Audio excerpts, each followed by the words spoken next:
જય શ્રી કૃષ્ણ બધાયને, જય જલારામ। તો વાગી ગયા છે સાંજના 5:30 પોણા 6 જેવું થયું છે અને આજે અમે જાય છીએ મારા પપ્પાના ગામડે, એટલે કે જ્યાં પપ્પાનો જન્મ થયો છે। જો કે પપ્પા અહીંયા મોરબીમાં જ મોટા થયા છે, પણ જે કહેવાય ને કે નેટિવ પ્લેસ, ત્યાં અમે જાય છીએ। અમારા મૂળ કુળદેવી ત્યાં છે, તો અમે બધા દર્શન કરવા જાય છીએ માતાજીના। તો જેટલી બને ને એટલી ક્લિપ લઈશ અને અહીંયાની થાળી હશે એ પણ તમને બતાવીશ, તો બન્યા રહેજો અમારી સાથે। તો બસ અમે બધા નીકળી ગયા હતા અને મોરબીથી 30 કિલોમીટર અરાઉન્ડ જ હતું। અમે બધા ભાઈ બહેન એક કારમાં બેઠા હતા અને બીજા બધા મોટા જે હતા એ બીજી કારમાં બેઠા હતા। અને આ અહીંયા જો આ છે મારા પપ્પાના કાકાના ઘરે, માતાજીનું મઢ જે કહેવાય એ છે।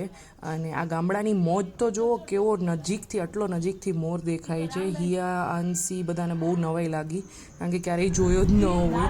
અને દાડમનું ઝાડ પણ પપ્પાના કાકીએ વાવેલું હતું, ફળિયામાં એ પણ। અને અમે જ્યાં ત્યાં 2-3 મંદિર નવા બન્યા હતા, ત્યાં પપ્પા અમને લઈ ગયા હતા જોવા માટે। બહુ સરસ સરસ મંદિર હતા। અને આ પપ્પાના એક બીજા કાકાના ઘરે પણ અમે બેસવા માટે ગયા હતા, તો ત્યાંની પણ એક ક્લિપ મેં લીધેલી છે। ત્યાં પણ પપ્પાના કાકા, એના કાકી ને બધા રહે છે।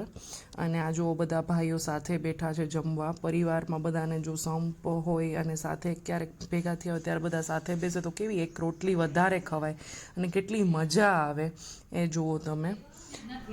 અને અહીંયા જો આ મારી થાળી છે, પરોઠા છે, સબ્જી છે, સલાડ છે, બ્રેડ હતી, રાઈવાળા મરચાં છે અને પાપડ ને છાશ અને મોહનથાળ પણ હતો। અને આ આંસીના તોફાન જુઓ, આ મારા કાકા છે, એની સાથે કેટલા તોફાન કરે છે એ જુઓ તમે। તો અહીંયા સુધીનો જ હતો, બાય બાય।